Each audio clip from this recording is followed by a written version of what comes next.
jawabnya semuanya dulu. Apa kabar adik-adik semuanya? Alhamdulillah, wonderful, Allah Akbar. Yes. Cak, berdiri semuanya. Berdiri semuanya.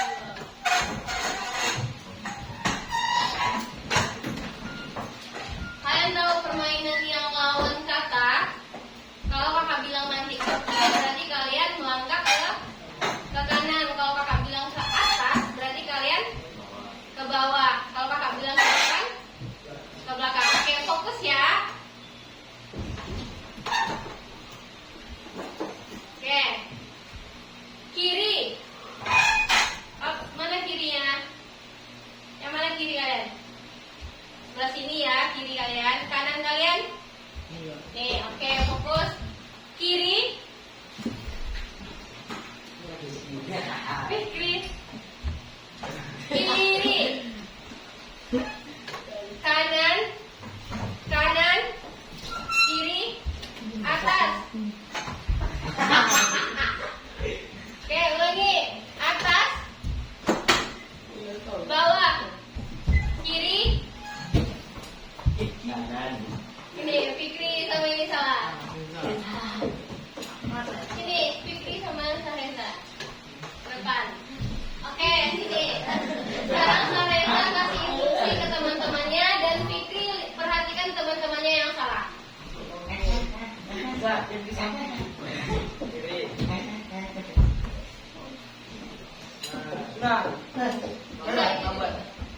Oke, fokus. 1, 2, 3, lanjut.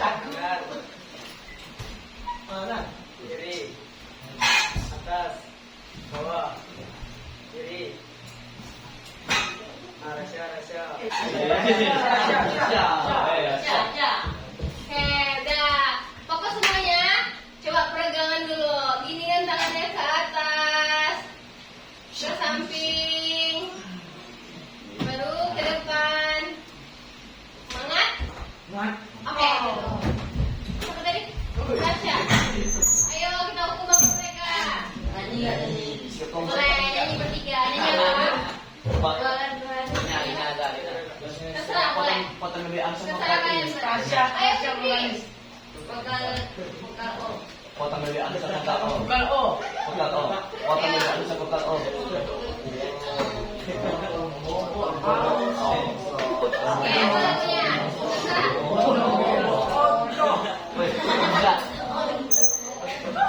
Oke, bangsa juga boleh. Balon kode 5 boleh. Oke, temennya mau nyanyi. Mulai 1, 2, 3. Kalian tepuk tangan ya. Teman kalian yang dapat nyanyi kalian tepuk tangan. Oke, mulai. 1, 2, 3. Balon kode 5 aja. Balon ada. Oke, 1, 2, 3.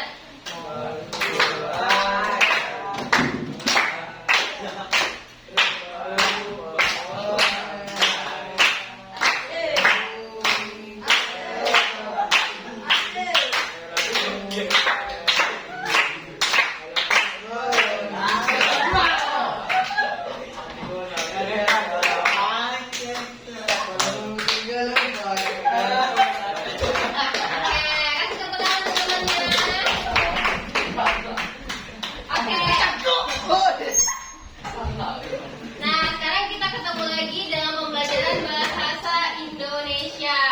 Kalian masih ingat yang kita pelajari minggu kemarin? Masih ingat? Apa yang kita pelajari minggu kemarin?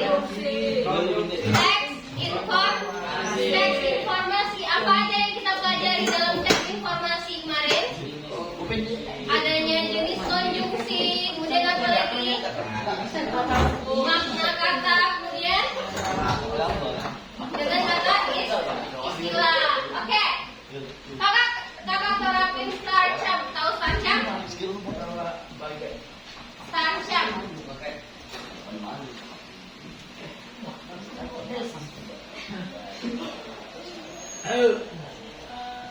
StarCham itu seperti poin. Jadi kakak kasih nilai 1 plus poin untuk kalian yang bisa menjawab pertanyaan dari kakak. Siapa namanya?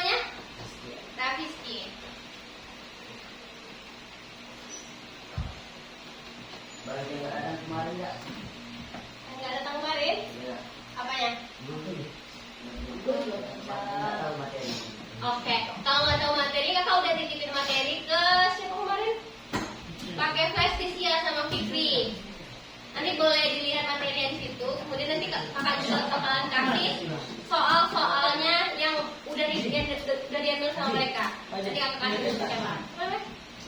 Ya. Oke. Nah, dari semua yang kita pelajari kemarin, ada nggak yang bagian susahnya? Ada bagian susahnya? Kalian udah ngerjain? Ada yang bagian susah? Ada yang mau ditanyakan mengenai pembelajaran yang minggu lalu? Tidak? Oke, tidak ada yang mau dipertanyakan. Nah, sekarang minggu ini kita akan mempelajari masih berkaitan dengan yang sama, topik yang sama, yaitu tentang teks informasi. Hanya saja kita akan mempelajari apa aja yang ada di dalam teks informasi. Siapa yang masih ingat bagaimana cara membaca bagan? Ada di pembelajaran kita sebelumnya. Ada yang kita pelajari kan kemarin bagaimana cara membaca bagan atau membuat bagan? Ada? Masih ingat? Masih ingat? Masih ingat? Lupa? Yang kemarin soalnya itu dia bagannya pakai kayak gini. Teks begini, teks lagi gini. Ingat? Nah, itu dia. Bagaimana cara membaca bagan? Mana kita membuat sebuah bagan? Kita ketahui dari bagan tersebut apa yang pertama kali kita pelajari atau apa yang pertama kali yang ada di dalam teks tersebut, kemudian ada pembagian-pembagiannya. Nah, sama seperti ini, kakak udah gambarin bagannya. Ini yang akan kita pelajari di pertemuan ini. Dari teks informasi, kita akan mempelajari tentang paragraf dan teks. Ya, kita akan mempelajari paragraf dan teks. Adik-adik tahu paragraf semuanya? Tahu kan? Teks tahu? Tahu, oke. Di dalam paragraf itu akan kita pelajari yang namanya kalimat utama dan ide pokok. Tahu kalimat utama? Ide pokok tahu?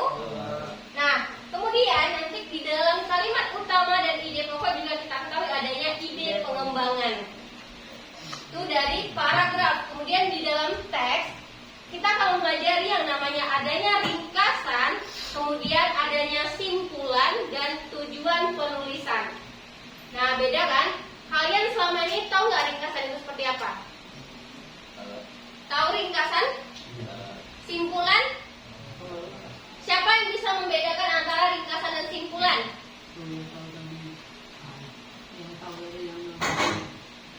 Siapa yang bisa membedakan antara ringkasan dan simpulan? Boleh.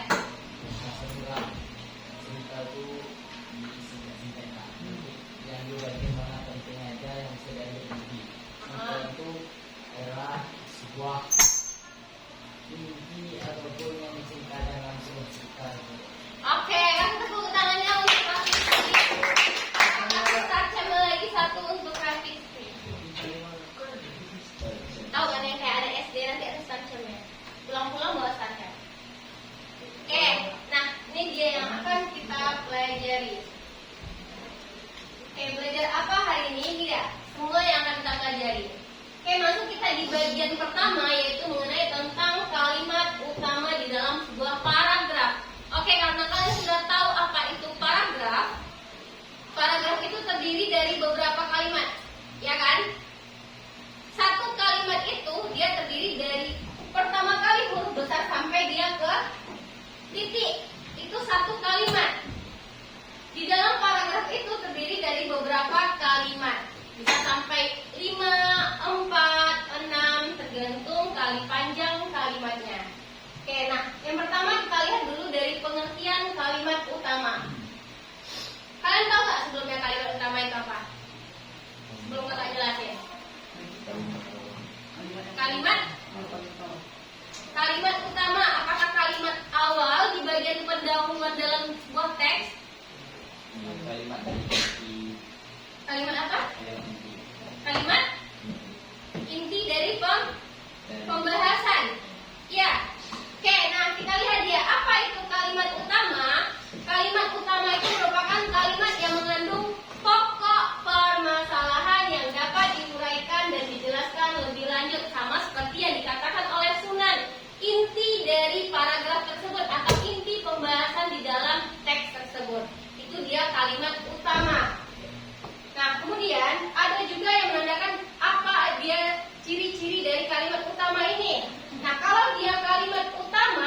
biasanya terletak di awal atau akhir paragraf. Oke, kalimat utama itu letaknya di awal atau di akhir paragraf. Kemudian, kedua, kalimat utama itu dapat berdiri sendiri. Maksudnya di sini adalah kalimat yang sudah jelas dan jelas artinya. Kemudian yang ketiga, kalimat utama itu bersifat umum atau kalimat yang bisa dijelaskan dan dikembangkan. Oke, dari kalimat utama ini ada yang mau ditanyakan? Ada yang mau ditanyakan kalimat utama? Ada yang mau ditanyakan?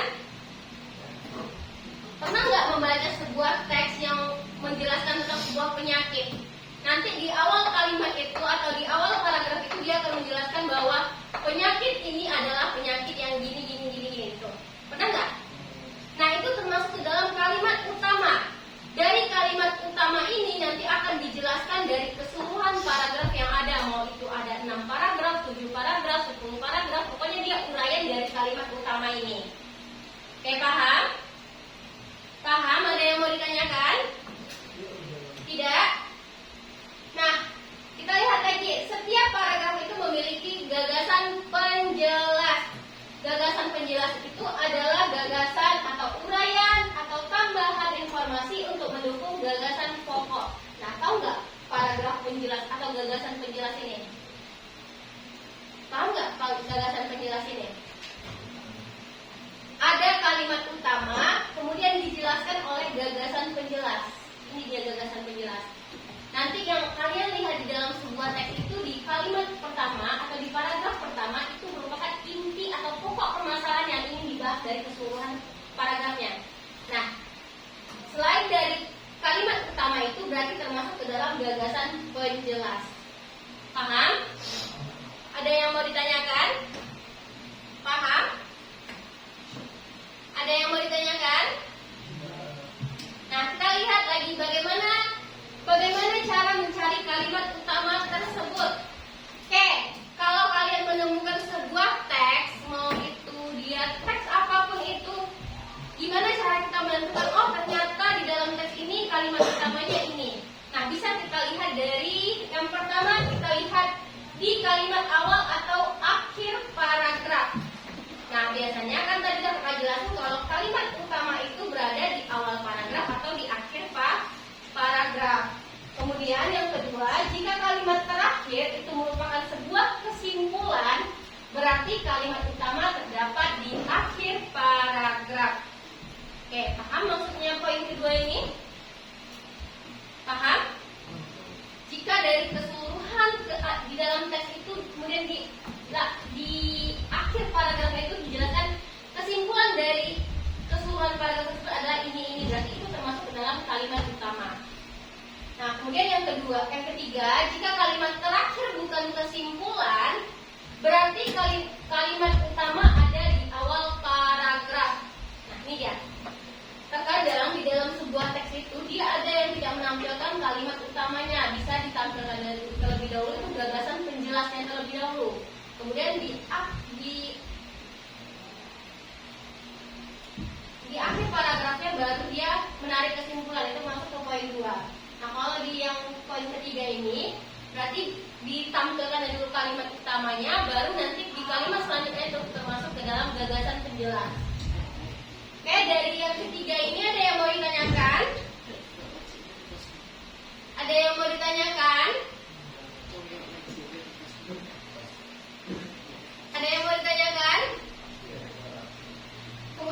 Kemudian yang keempat, pastikan bahwa kalimat pertama di awal paragraf itu merupakan pernyataan umum dan dapat dikembangkan. Nah, ini udah pasti ya, karena letaknya itu di awal paragraf, itu pasti nanti pernyataan umum itu akan menjelaskan secara keseluruhan dari semua teks itu secara umum. Baru nanti di paragraf selanjutnya termasuk ke dalam ngantuk kan?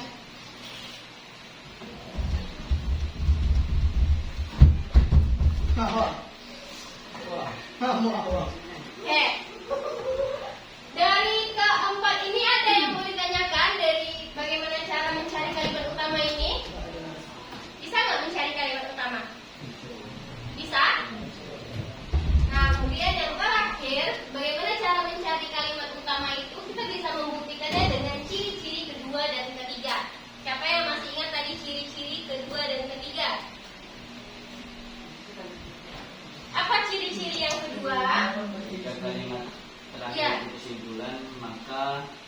kalimat utama terdapat di akhir paragraf. Oke. Kasih tepuk tangan dulu untuk Sunan. Oke, fokus ya. Ciri-ciri. Kalau tadi kan bagaimana cara mencari kalimat utama.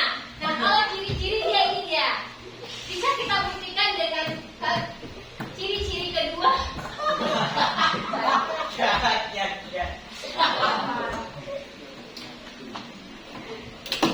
Oke, bisa kita buktikan dengan ciri-ciri kedua dan ketiga. Ciri-ciri kedua apa? Dapat berdiri sendiri. Berarti dengan tidak adanya kalimat penjelas atau gagasan penjelas, kalimat utama itu bisa berdiri sendiri. Atau sudah paham kita, oh ternyata dalam pembahasan teks ini akan menjelaskan tentang ini. Berarti itu termasuk ke dalam kalimat utama. Kemudian yang ketiga bersifat umum. Nah, berarti kalau seandainya umum baru bisa dijelaskan ke paragraf selanjutnya. Oke, dari bagaimana cara mencari kalimat utama ini ada yang mau ditanyakan? Ada yang mau ditanyakan? Tidak? Ada? Apa?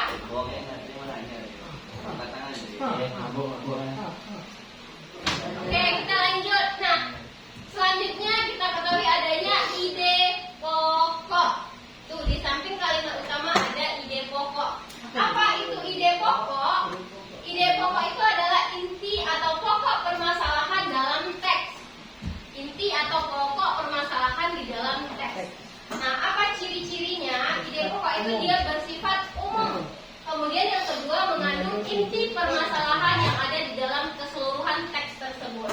Kemudian yang ketiga hanya ada satu ide pokok dalam permasalahan. Oke, di dalam semua teks yang pernah kalian baca itu hanya ada satu pokok permasalahan.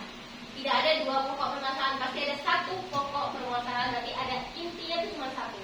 Itu termasuk ke dalam atau disebut dengan ide pokok. Kemudian yang terakhir, ide pokok itu dapat berdiri sendiri sebagai kalimat foto. Dari sini ada yang mau tanyakan? Ide pokok? Kalian udah belajar kan mengenai tentang ide pokok di sekolah? Susah nggak mencari ide pokok itu di dalam sebuah teks? Susah? Susah? Lumayan? Oke, nah kakak jelasin lagi. Kalian boleh catat ini, ciri-ciri dari ide pokok itu. Pokoknya kalau kalian ketemu satu buah teks, secara keseluruhan dia membahas tentang apa? Intinya apa? Pokok permasalahannya itu tentang apa? Berarti dari keseluruhan teks tersebut itu termasuk ke dalam ide pokok atau inti permasalahan di dalam teks tersebut. Oke, dari ide pokok ini ada yang mau ditanyakan? Ada? Tidak? Kakak lanjut ya. Nah, selain ide pokok juga kita ketahui adanya ide penjelas. Sama seperti tadi, ada kalimat utama, kemudian ada kalimat penjelas. Kemudian ada ide pokok dan ada juga ide penjelas. Nah, apa itu ide penjelas? Ide penjelas itu merupakan setiap paragraf memiliki ide penjelas. Nah, setiap paragraf itu memiliki ide penjelas. Oke, kalau kalian ketemu sebuah teks di dalam teks pembahasan yang ada di soal, ide pokoknya hanya satu. Kemudian ada ide penjelas untuk mendukung ide pokok yang ada sebelumnya itu. Itu dia, ide penjelas. Kemudian ide penjelas itu adalah uraian atau tambahan informasi untuk mendukung gagasan pokok. Umumnya gagasan penjelas terdapat dalam kalimat penjelas. Oke, ada yang mau ditanyakan mengenai ini? Ada yang mau ditanyakan? Mau dicatat boleh. Pasti kalian malas nyalinnya kalau dari flashdisk. Ya kan? Gak sempat Pak.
membaca dengan cermat keseluruhan paragraf. Berarti intinya adalah kita baca keseluruhan paragraf tersebut. Dari kita membacanya nanti kita ketemukan bahwa ternyata oh ini dia ide pokoknya.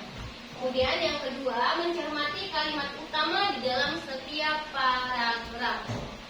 Oke, nah cara termudahnya ide pokok dan kalimat utama itu sama-sama membahas tentang inti permasalahan atau pokok permasalahan di dalam sebuah teks. Bedanya, kalau kalimat utama itu terdiri dari satu kalimat, berarti dari awal kita temu oh ternyata ini dia ide pokoknya.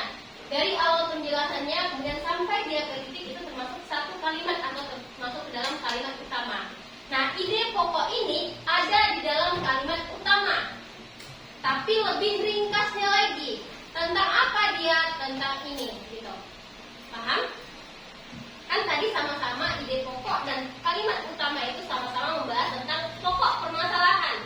Bedanya kalimat utama itu dia berarti terdiri dari satu kalimat. Sedangkan ide pokok itu bisa kita ambil dari kalimat utama. Paham? Paham? Nah, makanya di sini cara mencari ide, menentukan ide pokok itu kita mencermati kalimat utama dalam setiap paragraf. Nah, kita cari kalimat utamanya dalam paragraf ini, baru kita bisa menentukan ternyata ini ide pokoknya. Kemudian yang ketiga, kita bisa menandai informasi penting. Nah, kita tandai dia yang mana bagian pentingnya di dalam setiap paragraf tersebut, dan baru kita simpulkan dia ini ide pokoknya. Kemudian yang keempat, kita bisa menyimpulkan kalimat utama dan informasi penting sama dia yang kedua dan ketiga ini. Oke, dari ini ada yang mau ditanyakan? Cara menentukan ide pokok ini? Tidak. Sudah bisa membedakan antara ide pokok dan kalimat utama? Ini adalah dua hal yang berbeda, tapi masuk di dalam satu kaitan yang sama. Bisa? Kakak kasih kalian sebuah teks.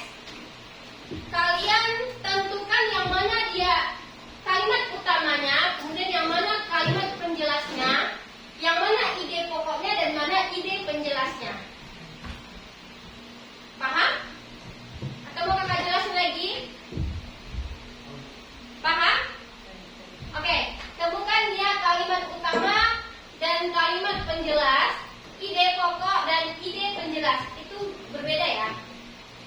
Oke, boleh dikerjakan. Tulis di buku kalian ya.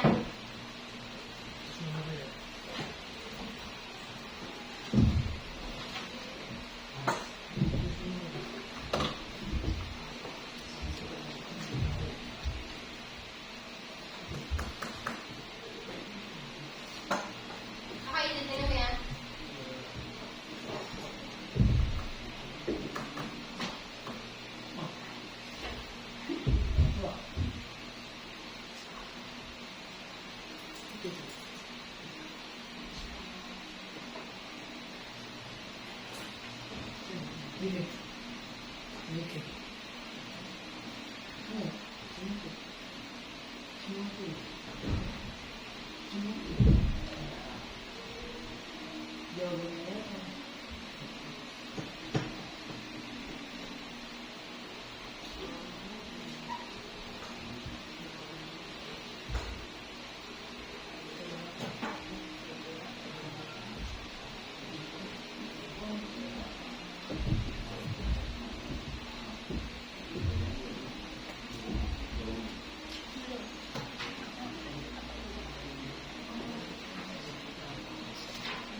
Satu menit lagi.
Oke, waktunya habis. Siapa yang bisa menunjukkan yang mana dia kalimat utamanya?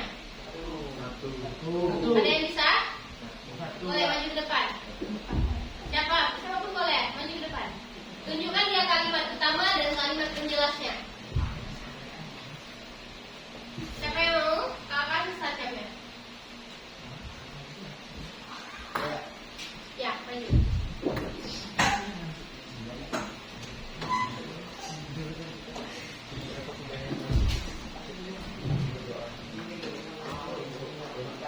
Ya, kalimat utamanya yang mana?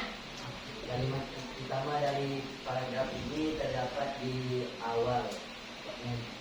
Hewan darat bergerak menggunakan kaki. Berarti, Awal dari permasalahan ini. oke, ini termasuk kalimat utama. Kalimat penjelasnya yang mana? Kalimat penjelasnya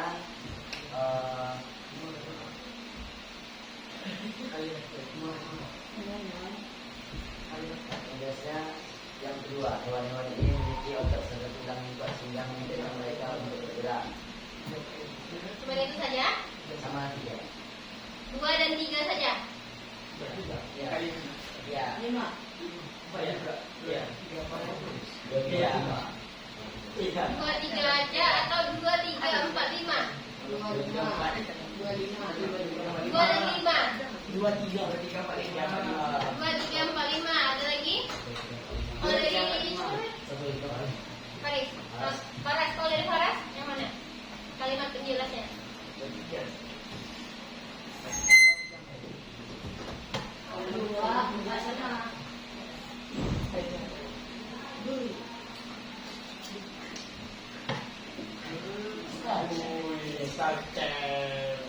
Oke.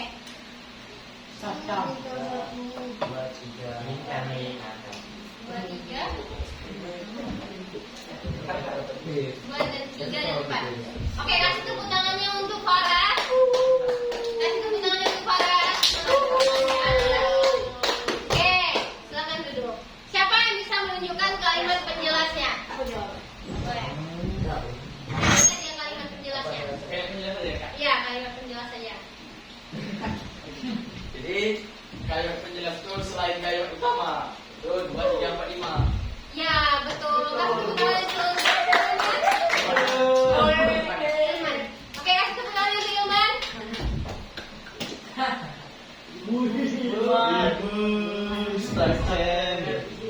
Oke, nah, betul yang dikatakan oleh Ilman. Pokoknya kalau berapapun kalimat yang ada di dalam paragraf ini, selain dari kalimat utama termasuk ke dalam kalimat Siapa yang bisa menemukan ide pokoknya? Boleh. Yang mana ide pokoknya? Hewan di darat.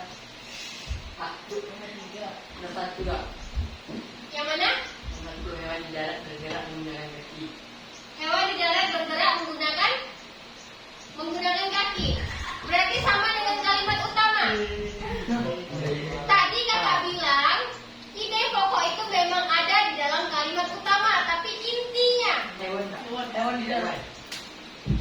siapa yang tahu apa? Ya Sunan. Hewan darat. Hewan di darat. Hewan darat. Hewan darat. Hewan di darat bergerak menggunakan kaki. Hewan di darat bergerak menggunakan kaki. Ya betul yang dikatakan oleh Awas.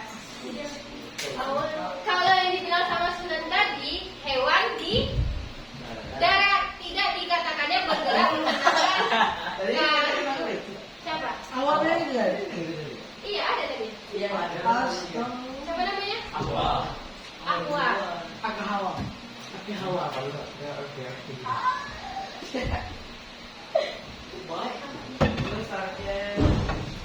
Jangan cepat. Oke, nah itu dia ide pokoknya. Siapa yang tahu apa ide penjelasnya? 2, 3, 4, 5. Oke, 2, 3, 4, 5 termasuk tadi ke dalam kalimat penjelas. Nah, ide penjelas itu berbeda dengan kalimat penjelas. Dua lah. Bergerak saja.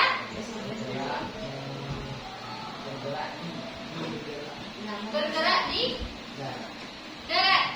Salah. Hewan ini memiliki otot serta tulang yang kuat sehingga memungkinkan mereka untuk bergerak. Salah. Ya boleh, itu nih. Sulman. Yang mana? Yang 5. Nomor 5 itu termasuk ke dalam kalimat. Ide penjelas hanya inti dari keseluruhan kalimat penjelas. Oke. Apa? Nomor 3. Ide penjelas itu inti dari kalimat penjelas. Ya boleh, siapa? Sulman. Masa tubuh juga mempengaruhi pergerakan hewan di darat. Salah. Nomor 4. Nomor 4. Salah. Misalnya. Misalnya. Misalnya Hewan. hewan di dalam bergerak itu termasuk ke dalam ide pokok. Aja. Bergerak dengan kaki ya. Bergerak dengan kaki. Salah. Hewan darat. Namun pengaruhnya cukup. Dikit lagi. Ya, yang belakang. Fikri. 1, 2, 3, 4, 5. Bentuk kaki yang lebih ramping. Bentuk kaki. Salah. Ya. Hewan di darat memiliki otot serta tulang yang kuat sehingga mereka dapat bergerak. Namun masa tubuh juga mempengaruhi gerak hewan di darat tersebut. Terlalu panjang. Siapa lagi? Ya. Kaki yang lebih ramping. Hijau bentuk kaki yang lebih ramping. Salah. Hewan darat bergerak dengan kaki. Hewan ini memiliki otot serta tulang yang kuat. Namun masuk gerak Terlalu panjang. Ide pokok dan ide penjelas dia hanya singkat. Itu ngomong. Ya. Hewan ini memiliki otot serta tulang yang kuat. Dari otot dan. Tulang yang kuat. Oke, yang lain dikit lagi. Kemudian juga masa tubuh mampu mempengaruhi pergerakan yang baik. Sampai mempengaruhi.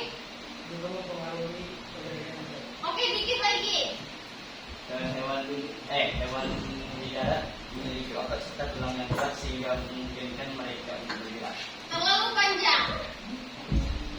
Ada yang bisa?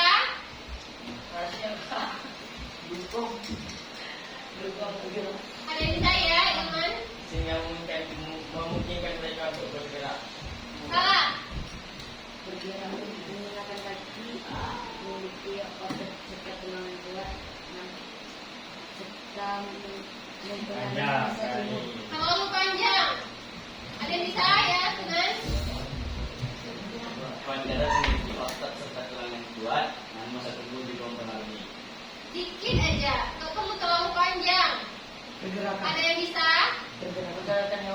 Pergerakan.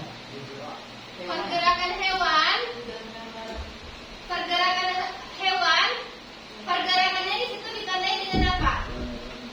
Menggunakan apa? Kaki. Menggunakan kaki dan apa? Otot. Oh, Otot. otot. Oke, kita singkat dia menjadi organ gerak saja. Organ gerak dan contoh proses gerak hewan darat. Nah, ini kan termasuk ke dalam contoh proses gerak hewan darat. Dia menggunakan otot-otot yang kuat agar apa tadi? Kaki yang lebih ramping. Ini termasuk ke dalam proses dalam organ gerak hewan tersebut. Dia cuma organ gerak dan prosesnya saja. Itu dia. Kalimat penjelas. Kalimat penjelas. Ide penjelas. Oke, nah bedanya ide pokok itu dia hanya singkatan dari kalimat utama, dan kalimat penjelas itu ide penjelas itu singkatan dari kalimat penjelas. Keseluruhan ini membahas tentang apa? Jadi kan tidak perlu membahas. Jadi kan tidak perlu menyebutkan.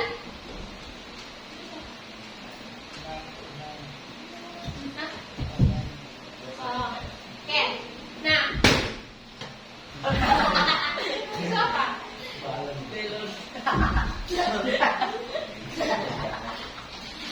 Oke, kakak jelasin lagi ya.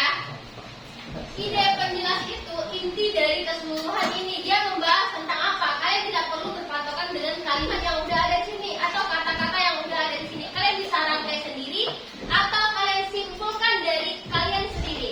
Itu dia. Ide penjelas dan ide pokok. Oke, ada yang mau ditanyakan? Ada yang mau ditanyakan? Tidak? Kita lanjut ke dalam ide pengembangan di dalam paragraf. Oke, pola pengembangan paragraf. Pola pengembangan paragraf itu terdiri dari yang pertama itu ada yang namanya paragraf deduktif. Pernah dengar kata paragraf deduktif sebelumnya? Pernah? Belum? Di kelas 2 udah belajar loh tentang paragraf deduktif, induktif, generatif. Kan belum belajar? Lupa. Oke, lupa ya. Karena di kelas 2 udah ada pelajaran itu. Nah, kita lihat ya, ada yang namanya paragraf deduktif. Apa itu paragraf deduktif? Paragraf deduktif itu adalah paragraf yang menempatkan gagasannya di awal. Paragraf memiliki bentuk penjelasan dari umum ke khusus. Nah, sama seperti dia paragraf deduktif ini berarti kalimat utamanya dia. Dari secara umumnya terlebih dahulu, baru secara khusus atau pemerincian secara detailnya. Itu dia. Kemudian yang kedua ada paragraf induktif. Kalau paragraf induktif itu meletakkan gagasannya atau kalimat utama ide pokoknya itu dia terdapat di akhir kalimat dan memiliki bentuk penjelasan dari khusus ke umum. Nah, dijabarinnya dulu secara keseluruhan, secara detailnya tentang hal tersebut, baru dia membahas secara umumnya. Itu dia. Kemudian yang ketiga ada paragraf campuran. Nah, seperti apa paragraf campuran ini? Kalau dia paragraf campuran itu paragraf yang didahului dengan mengungkapkan kalimat utama di awal dan di akhir paragraf. Nah, dia sama-sama mengungkapkan di awal paragraf itu ditampilkannya kalimat utamanya, kemudian di akhir paragrafnya juga disimpulkannya dengan kalimat utamanya. Ini dia paragraf campuran. Kemudian yang keempat ada yang namanya paragraf ineratif. Apa itu paragraf ineratif? Paragraf ineratif itu adalah paragraf yang meletakkan gagasannya di tengah paragraf. Pernah nggak ketemu sama paragraf yang meletakkan ide pokoknya itu ada di tengah-tengah paragraf tersebut? Pernah? Pernah? Pernah kan? Oke, lanjut. Paragraf naratif. Kalau dia paragraf naratif, itu paragraf yang tidak memiliki kalimat utama. Kenapa dia tidak memiliki kalimat utama? Karena itu bisa kalian temukan nanti kalimat utama itu dari tersirat atau dari kalian yang membaca keseluruhan kalimat-kalimat yang ada di dalam paragraf tersebut. Oke, dari pola pengembangan paragraf ini ada yang mau ditanyakan? Dia sama semuanya berkaitan dengan kalimat